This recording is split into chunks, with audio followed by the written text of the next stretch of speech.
They say set and decisions etch themselves into your soul, leaving marks that time can't fade. I made one like that, a choice that still haunts my quiet moments, pulling me from sleep in the dead of night. It crept upon me, starting as something innocent, a fleeting thought, but it grew into a force that upended my entire world. Have you ever caught your reflection and wondered who that strange is staring back? That's where I found myself lost in the theme of one impulsive act, one evening absent that I can't decide was frailty or a desperate grip for something real. Even now, sharing this feels raw, exposed, but I'm doing it because maybe you're out there, tithing nanas in malebring, peering into that same abyss. Perhaps my words will pull you back, or at least remind you that the isolation isn't yours alone. That bound deep solitude, the kind that lingers no matter how crowded the room or how bright the smiles surround you, it clings like a shadow, refusing to let go even when you're going through the daily routines. Pretending all is well, my life appeared picture perfect from afar. A devoted spouse, a sweet little girl, a cozy home with flower vases in the windows, and a cat that may wait for attention at all hours. Neighbors dropping by for coffee, shared meals filled with chatter, framed memories lining the shelves. But underneath that polished surface, it was fading away piece by piece, like an old photograph left in the sun. Erased slowly, silently, without a chance to protest. And then, almost without warning, they entered the frame, or perhaps they'd been there all along, and I just hadn't allowed myself to truly see them. 3 guys, who were like brothers to my husband,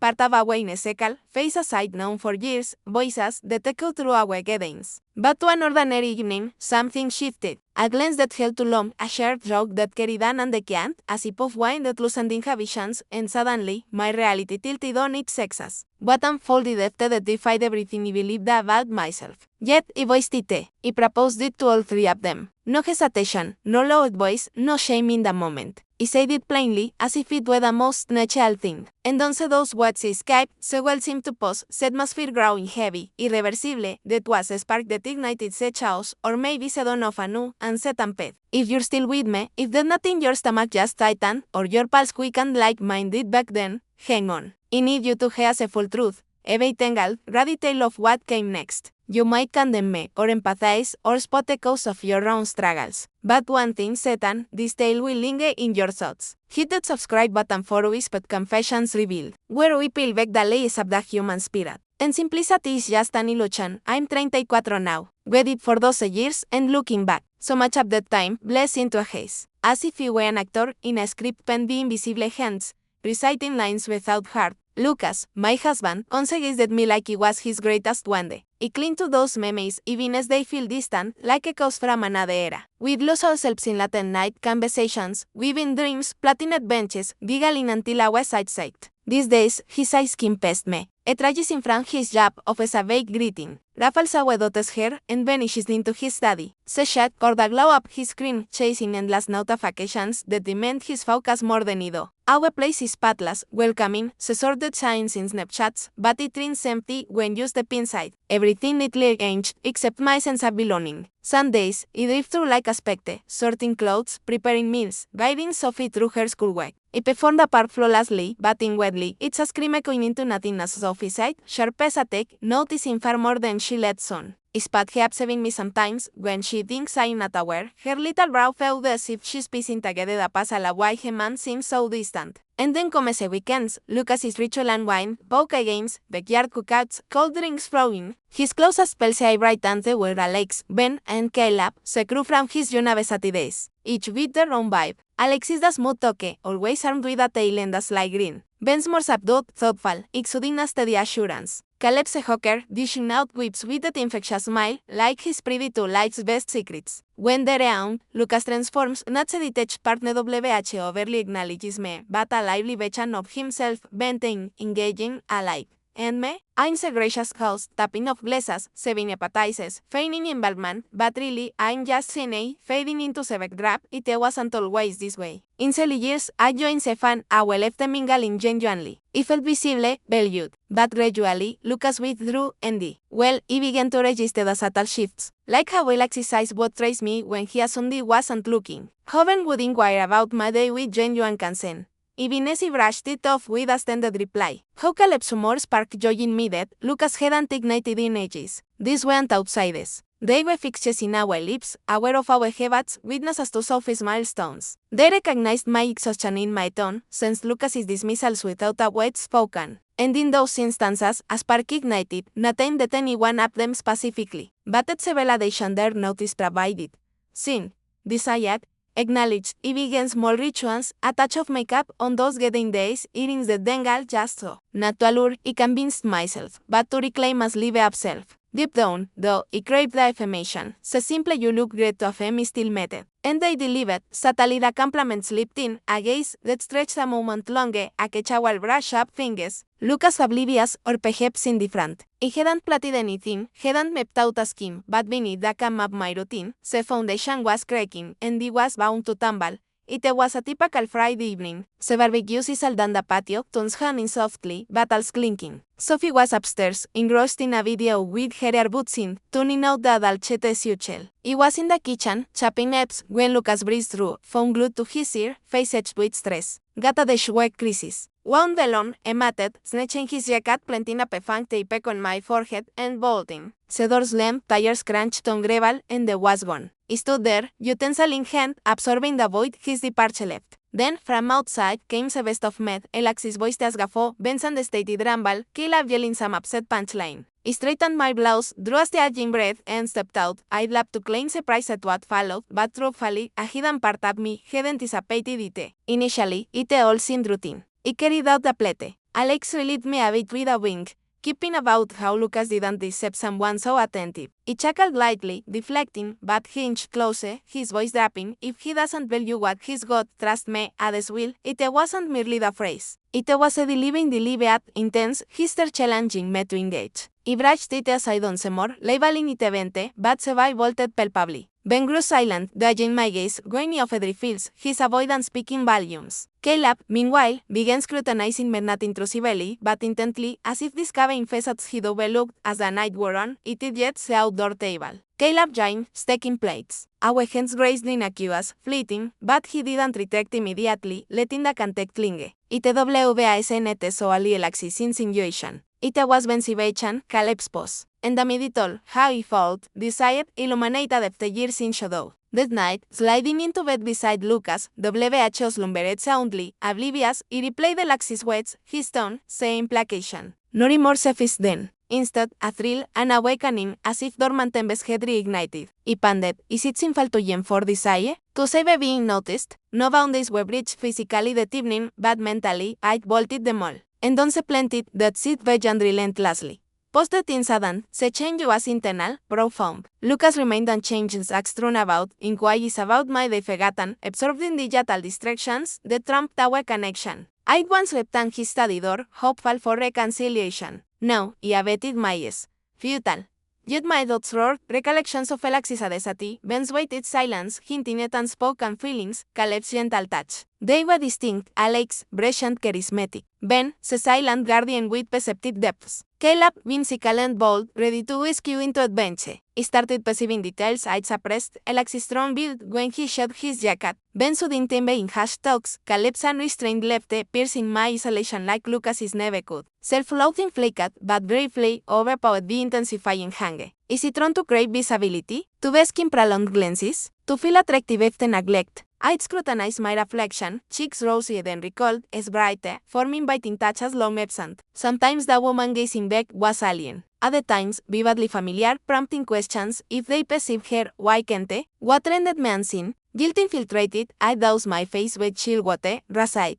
Sophie eyed 3 years in, a bundle of joy that shifted away well. Those initial months were blissful exhaustion, late nights tracking her, shared glances of wonder over her tiny fingers. But as time wore on, Lucas's job demanded more, promotions meant long hours, trips that stretched from days to weeks. I scaled back my work to part-time freelancing, becoming the anchor Tome. At first, it felt like partnership. He'd call during breaks, send silly texts. Gradually, though, the calls shortened, texts became functional, pick up milk, or late again, intimacy waned to not just physical, but the emotional threads that bind. I tried initiating talks, hey, let's plan a date night, he'd agree. Then cancel for urgent deadlines. So loneliness settled like dust. Accumulating in corners he couldn't reach, the friends' visits when my life lined fast. Date brings stories from their lips. Alexis' latest dating escapade, Ben's yet reflections on his bookstore job, Caleb's adventures in freelance photography. I'd left contribute, feel part of something. But as Lucas detects, their presence is highlighted his absence. One meme stands out, a rainy Saturday game night indoors. Sophia sleep upstairs, use on the coffee table, with cards and snacks. Lucas excused himself early for emails, leaving me with them. Alex del the next gen, his knee bumping mine accidentally, or was it? He apologized with a grin that didn't reach Sari. Ben noticed, changed the subject to a book he'd read. Caleb cracked a joke about Lucas being a workaholic. He felt a flash, not discomfort, but something warmer. That was a seed, perhaps, enhancing that. Let's think about the internal battles. Nights alone in bed, I'd trace patterns on the ceiling, wondering if this was all marriage became a comfortable routine devoid of fire. I'd recall advice from my mother, relationships ebb and flow, whether the loss, but how long is a low? Friends suggested counseling, but Lucas dismissed, we're fine, just busy.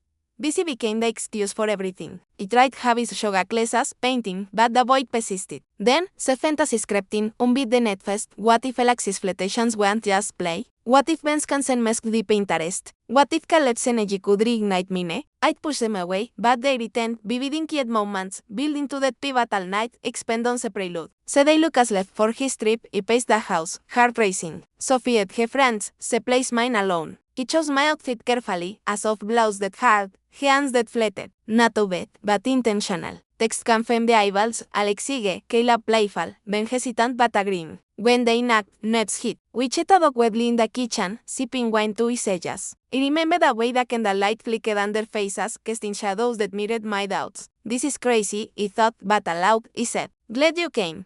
The transition to the living room felt surreal, like stepping into a dream or nightmare in the act. Sensations overwhelmed, Alexis' bold touches, Ben's gentle explanations, Caleb's enthusiastic energy. It was a whirlwind, bodies moving in unfamiliar harmony. Pleche pecked, but shouted than the cant of W wrongness. After wet, the crash was profound. Their departures left me in echoes, questioning everything. Sophie's unexpected return, her plight at the deli due to a tummy ache shattered me. Her voice, Mommy, why are there people here? He bundled her back to bed, fabricating a latte game night, but her eyes held questions the fallout extended. Lucas's return brought unexpected warmth, perhaps his trip sparked reflection. He initiated talks, planned family outings. Irony bite, as he bridged the gap, my secret widened it. Therapy sessions revealed Leia's resentment from years of neglect, but also my accountability. Journal entries evolved from blame to introspection, he sought validation externally when he needed it internally.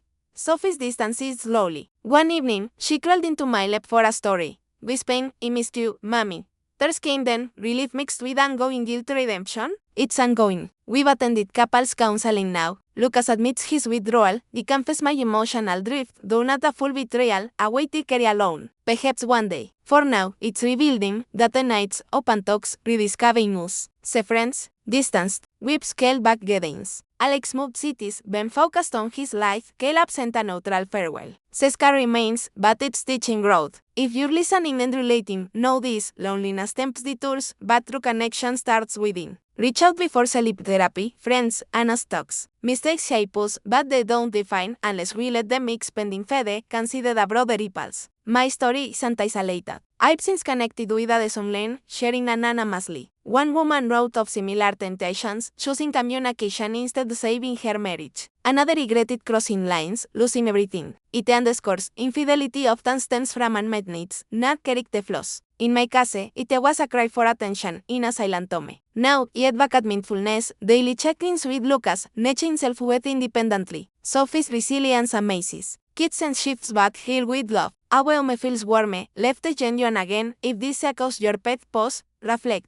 Choose dialogue over distraction. Subscribe for more truths. Your engagement fuels these conversations. Remember, from meshes, renewal can rise wide, but to truly flesh this out, let's add more depth to the characters. Take Alex, not just charming, but with a backstory of his own failed relationships, making his flirtations a mask for vulnerability. In our talks, he shares snippets, a divorce that left him guarded. Ben, the quiet one, volunteered at animal shelters, his received hiding a poetic soul. He'd lent books that spoke to my unrest. Caleb, the fun-loving peso bench sports, his jokes a deflection from the insecurities about stability recall a specific weekend before saying saddened, a haiku y to casa group. Sophie's ahead, Lucas leg down calls. Alex helped me over roads, hand steady. Ben pointed out bets, sharing facts that calmed my mind. Caleb raised Sophie, their giggles feeling dire. That day, I felt se pull stronger, se contrast to Lucas's distraction stark post-event, se guilt manifested physically headaches, restless nights. I'd wake from dreams where everything unraveled, Sophie crying, Lucas leaving. Therapy helped unpack, it was great for se merillite mourned.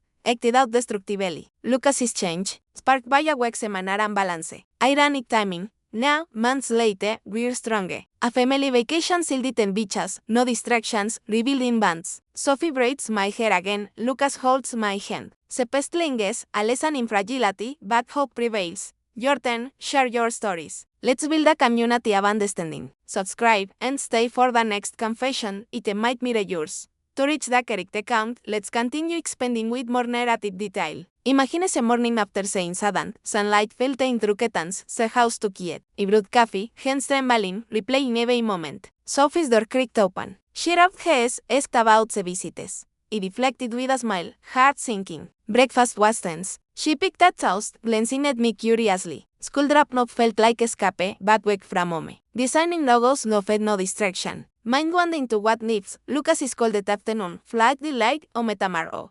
Relief ended mixed. Evening alone, scrolled old photos our wedding, Sophie's bed tears flowing. Why had he risked this? Loneliness, yes, but also engaged being sidelined. When he eyed, his hack felt foreign. Stefan then melted, craving normalcy. That pillow moment, he sniffed, mildly. Sleep evaded, mind racing weeks on. Small victories, a shared leftover dinner, Sophie chatting about school. Bad nights, I'd sleep to the guest room, journaling furiously. I thought it would fill the hall, but it did type. Therapist's office, neutral words, soft voice probing. What did you hope to gain? To feel alive. And did you? For a moment. Then empty with Lucas, counseling sessions, his admissions a weak addiction, my expressions of feeling invisible. We cried, held hands, promised effects of his shift. One day, she drew a picture of us as a family, smiling. I love you, mommy. Healing began these genetichas, betrayals castis high, but forgiveness self-ended and passable. If you're starving for connection, feed it wisely. Talk, don't take in shadows.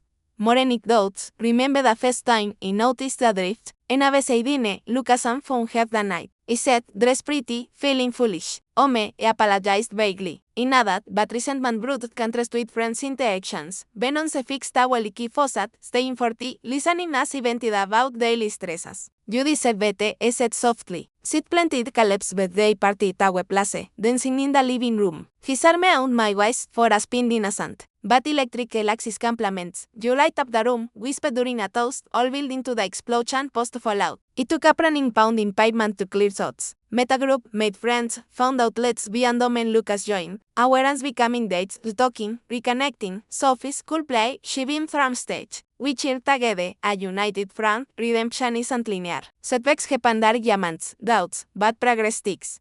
If this moves you, comment your thoughts. Subscribe for ongoing stories of human frailty and strength, continuing to expand, let's explore potential alte.